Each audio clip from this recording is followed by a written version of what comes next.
오늘 주신 하나님의 말씀은 요한복음 18장 1절에서 14절까지 말씀입니다.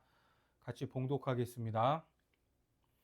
예수께서 이 말씀을 하시고 제자들과 함께 기드론 시내 건너편으로 나가시니 그곳에 동산이 있는데 제자들과 함께 들어가시니라. 그곳은 가끔 예수께서 제자들과 모이시는 곳이므로 예수를 파는 유다도 그곳을 알더라. 유다가 군대와 대제사장들과 바리새인들에게서 얻은 아랫사람들을 데리고 등과 횃불과 무기를 가지고 그리로 오는지라. 예수께서 그 당할 일을 다 아시고 나아가 이르시되 너희가 누구를 찾느냐 대답하되 나사렛 예수라 하거늘 이르시되 내가 그니라 하시니라. 그를 파는 유다도 그들과 함께 섰더라. 예수께서 그들에게 내가 그니라 하실 때에 그들이 물러가서 땅에 엎드러지는지라. 이에 다시 누구를 찾느냐고 물으신대 그들이 말하되 나사렛 예수라 하거늘 예수께서 대답하시되 너희에게 내가 그니라 하였으니 나를 찾거든 이 사람들이 가는 것은 용납하라 하시니 이는 아버지께서 내게 주신 자 중에서 하나도 잃지 아니하였사옵나이다 하신 말씀을 응하게 하려 함이로라.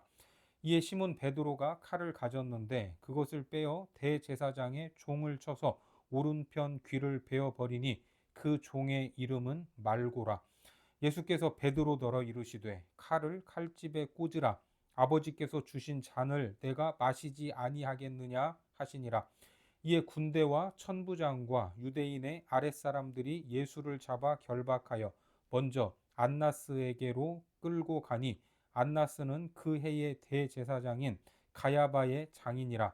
가야바는 유대인들에게 한 사람이 백성을 위하여 죽는 것이 유익하다고 권고하던 자로라. 오늘은 다시 동산으로 돌아가는 여정이라는 제목으로 하나님 말씀 전하겠습니다. 이제 예수님이 고난받는 여정이 시작되고 있습니다. 예수님이 예루살렘에 계시다가 장소를 옮기시는데 제자들과 함께 기드론 시내를 건넜다라고 말씀하죠. 1절에 보니까 예수께서 이 말씀을 하시고 제자들과 함께 기드론 시내 건너편으로 나가시니 그곳에 동산이 있는데 제자들과 함께 들어가시니라. 그 시내를 건너서 감람산에 갔고 그 감람산에 겟세마네가 있었습니다. 지금 그 겟세마네 동산을 말하는 것인데 제자들과 함께 가시죠. 이곳은 제자들과 가끔 모였던 장소였습니다. 그런데 여기서는 단순히 동산이라고만 이야기를 합니다. 분명히 겟세마네라는 이름이 있고 감람산이라고 불리우기도 하는데 왜 그냥 동산이라고 했을까? 창세기 2장 8절에 보시면 여호와 하나님이 동방의 에덴에 동산을 창설하시고 그 지으신 사람을 거기 두시니라. 하나님이 동방의 에덴에 무엇을 창설하셨다고요? 동산을 창설하셨습니다. 이 동산이라는 말이 오늘 본문에 나오고 있는 겁니다. 하나님은 이 동산에서 최초의 인류를 두시고 완전한 환경에서 하나님과 교제하며 행복하게 살기를 원하셨습니다. 그런데 여기서 하나님을 향한 거역이 일어나면서 타락하게 되죠. 하나님과의 관계가 끊어지며 죄가 들어오게 됩니다. 이때부터 인간에게는 무한한 결핍과 환란이 찾아오기 시작하는데 결국 그 동산에서 쫓겨나게 되죠. 창세기 3장에 보시면 여호와 하나님이 에덴 동산에서 그를 내보내어 그의 근원이 된 땅을 갈게 하시니라. 이같이 하나님이 그 사람을 쫓아내시고 에덴 동산 동쪽의 그룹들과 두루 도는 불칼을 두어 생명나무의 길을 지키게 하시니라. 이것이 인류의 가장 보편적인 문제로 고단한 인생이 시작되고 엉겅퀴와 가시덤불로 상징되는 이 땅에서 죽음을 향하여 달려가고 있게 된 것입니다. 이것이 인류가 가진 근본적인 문제입니다. 그런데 그 동산에 누구를 데리고 가시죠? 제자들을 데리고 들어가신 겁니다. 어떻습니까? 예수님과 함께 하지 않으면 이 동산에 들어갈 수가 없는 겁니다. 그러니까 수식 없이 사용된 그냥 동산이라는 이 표현에는 에덴 동산을 떠오르게 하는 중요한 의미가 담겨져 있습니다. 당시에 2절에 보시면 그곳은 가끔 예수께서 제자들과 모이시는 곳이므로 예수를 파는 유다도 그곳을 알더라. 예루살렘에 성전이 있지만 그 안에는 특별히 소그룹을 할 만한 장소는 없었습니다. 그래서 이곳을 주로 모임 장소로 사용하셨는데 이곳에 유다도 자주 갔기 때문에 당연히 알고 있었던 것이죠.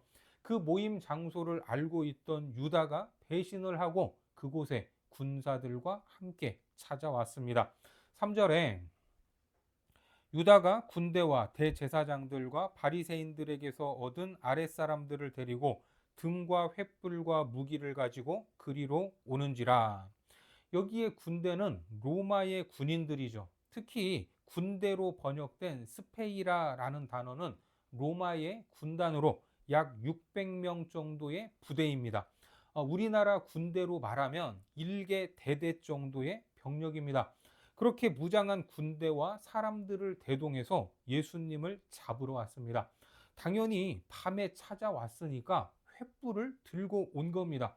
그런데 배경이 밤이지만 빛과 어두움으로 세상을 나누고 있는 요한복음의 관점에서 보면 예수님을 잡으러 온 사람들이 어디에 속한 겁니까?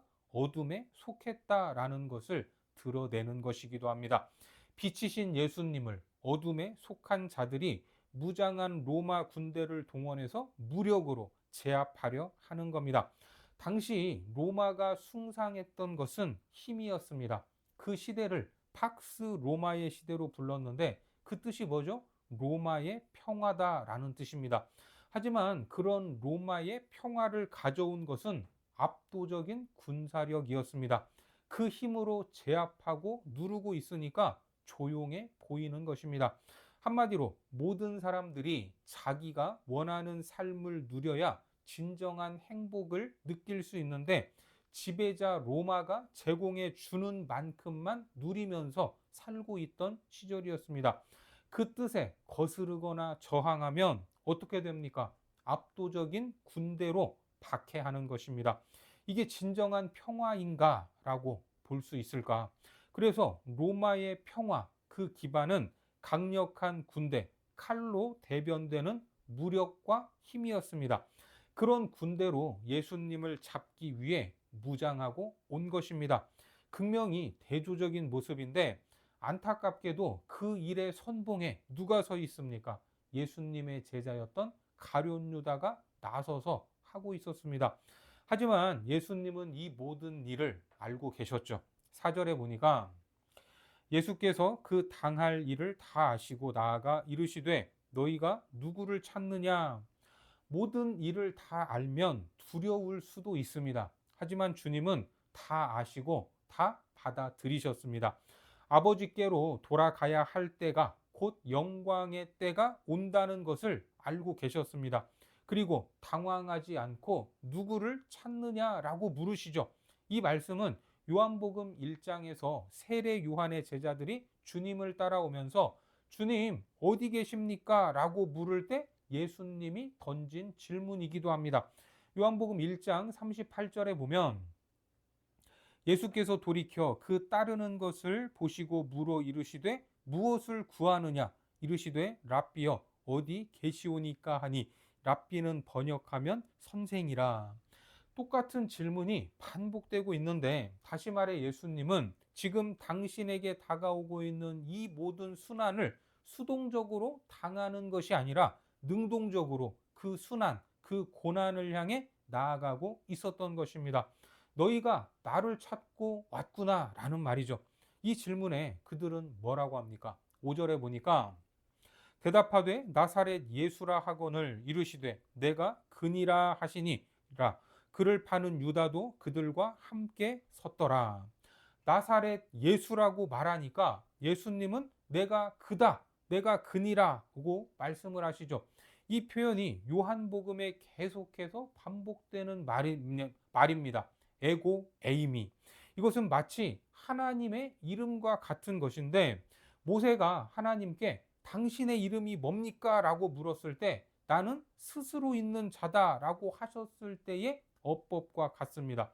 그러니까 내가 그니라 하고 말하는 것은 예수님께서 자기의 정체성을 드러내는 그렇게 자주 사용되었던 표현입니다. 그것을 반복하고 있습니다.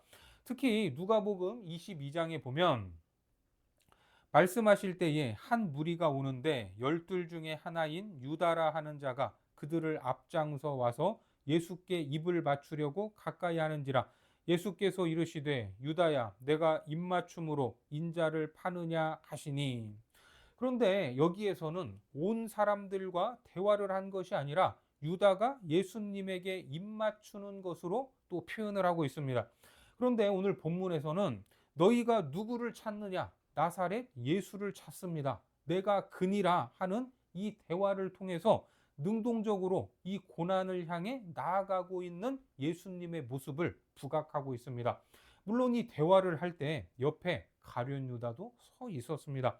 그런데 이때 그들이 땅에 엎드러지게 되는 겁니다. 6절에 보니까 예수께서 그들에게 내가 그니라 하실 때에 그들이 물러가서 땅에 엎드러지는지라. 왜 이런 일이 일어납니까? 놀라서 그랬을까? 잡으러 온 사람들 역시 예수님에 대한 이런저런 소문을 들었을 것입니다.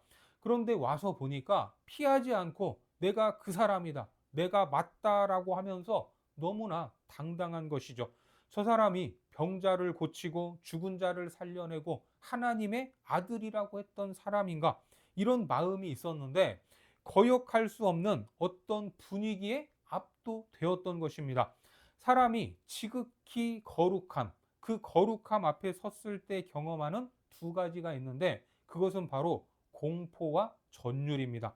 한마디로 두려움을 느끼게 되는 것이죠. 이것을 노미노제라고 표현을 하는데 영적인 세계와 마주쳤을 때 인간이 경험하는 것, 그것은 두려움과 전율입니다. 그래서 엎드러질 수밖에 없었던 것이죠. 그리고 동시에 무엇을 보여줍니까? 빛이신 주님 앞에 어둠이 엎드릴 수밖에 없다라는 것을 보여주는 상징적인 사건이기도 합니다. 그리고 주님은 또다시 물으시죠. 누구를 찾느냐? 그들은 나사렛 예수라. 7절과 8절을 보겠습니다.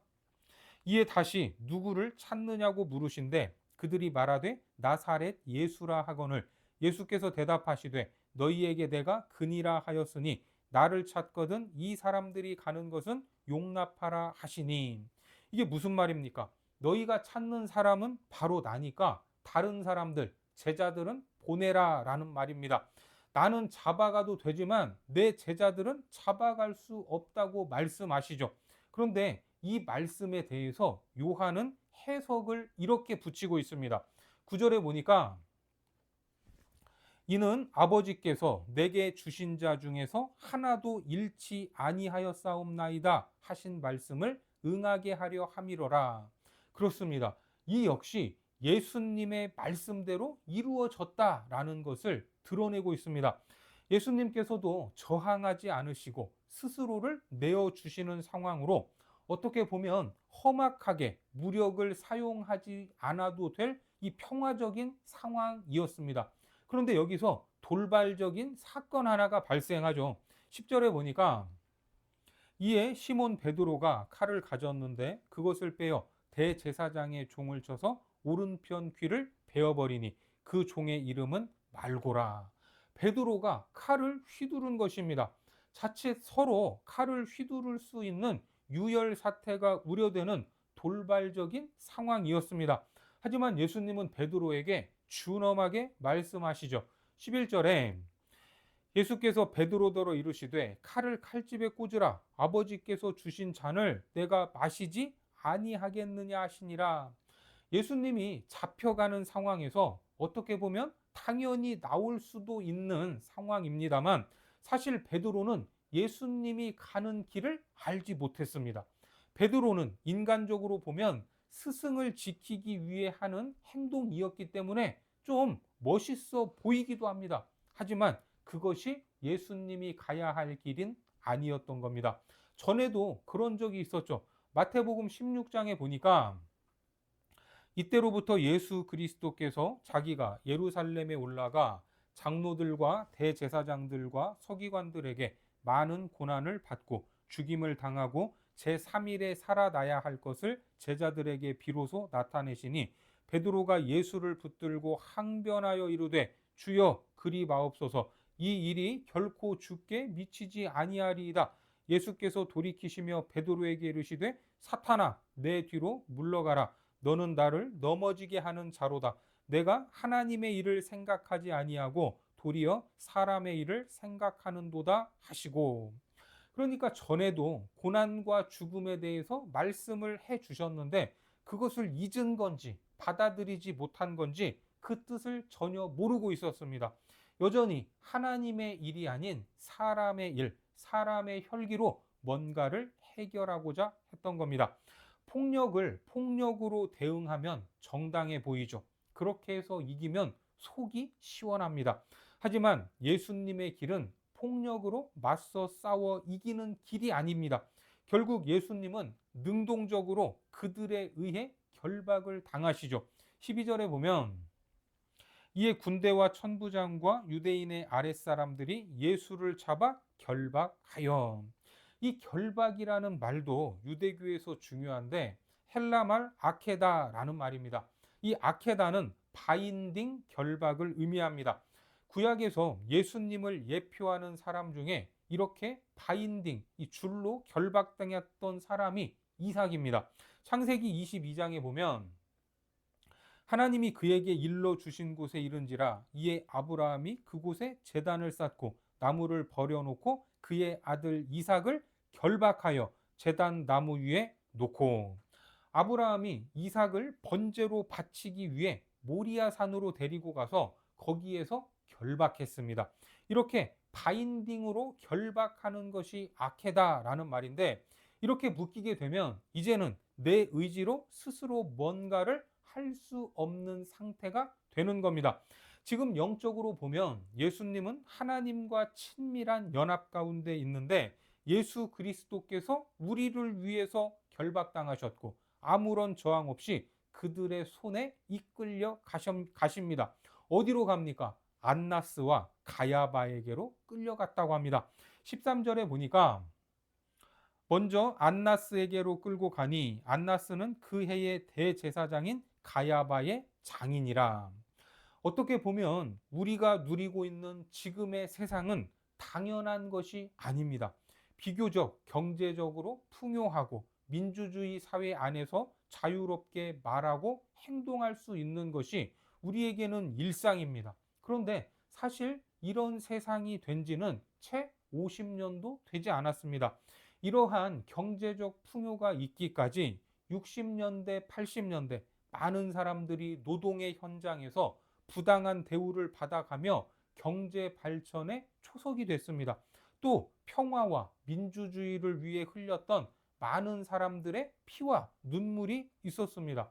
그래서 우리나라 최초의 노벨 문학상을 받은 한강 작가의 책 소년이 온다에서 가장 많이 회자되는 구절이 있죠. 작가가 글을 쓰면서 생각했던 것이 과거가 현재를 도울 수 있는가? 죽은 자가 산자를 구할 수 있는가? 이 질문이지 않았습니까? 그렇게 역사 속에서 죽었던 사람들이 지금 현재의 우리를 돕고 있다는 겁니다. 그 시대에 그분들이 묶여 있었습니다. 가깝게는 자기 자녀들을 위해서 자기의 삶이 묶인 것입니다. 내 자녀는 더 나은 세상에서 살게 해주겠다는 마음이었죠. 그분들이 바인딩, 묶이고 결박 당했던 것입니다. 그런 차원에서 오늘을 살아가는 우리는 빚진 자죠. 바로 예수 그리스도께서 인류 구원을 위한 하나님의 뜻에 묶여서 지금 끌려가고 계시는 겁니다. 내 뜻과 내 의지를 내려놓고 온전히 하나님의 뜻에 굴복하셨습니다. 왜 그렇습니까? 죄악된 인생들을 구원하시기 위해서 죄와 마귀의 사슬을 끊어버리기 위해서 그분이 결박당했습니다. 그래서 오늘날 우리가 하늘의 신령한 것들을 누리고 예수님이 약속하신 평안을 누리지 않습니까? 그렇게 예수님은 결박당한 채 안나스와 가야바에게 끌려갔습니다. 당시 대제사장은 가야바, 이 안나스는 가야바 바로 앞에 있던 제사장입니다. 주후 16년부터 18년까지 안나스가 대제사장을 했고 이후 18년부터 36년까지 가야바가 대제사장의 직무를 수행합니다. 그런데 안나스라는 이름의 뜻은 겸손하다라는 뜻이고 가야바라는 이름은 어울린다, 잘생겼다라는 뜻입니다.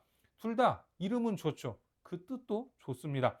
그런데 하고 있는 일들은 자기들이 만들어 놓은 성전 체제의 특권을 유지하기 위해서 하나님의 아들이신 예수 그리스도를 결박한 것이었습니다. 그래서 아브라함이 하나님을 절대적으로 신뢰한다는 것을 보여주기 위해 하나밖에 없는 아들 이삭, 약속의 자녀인 이삭을 번제로 바치려고 할 때 아버지에게 반항하지 않았습니다. 그래서 이삭을 바치는 장면이 예수님을 예표하고 있는 것입니다. 예수 그리스도의 결박 때문에 오늘 우리가 평화를 누리고 있음을 우리는 믿어야 합니다. 이사야 53장 5절에 보면 그가 찔림은 우리의 허물 때문이요 그가 상함은 우리의 죄악 때문이라. 그가 징계를 받음으로 우리는 평화를 누리고 그가 채찍에 맞음으로 우리는 나음을 받았도다.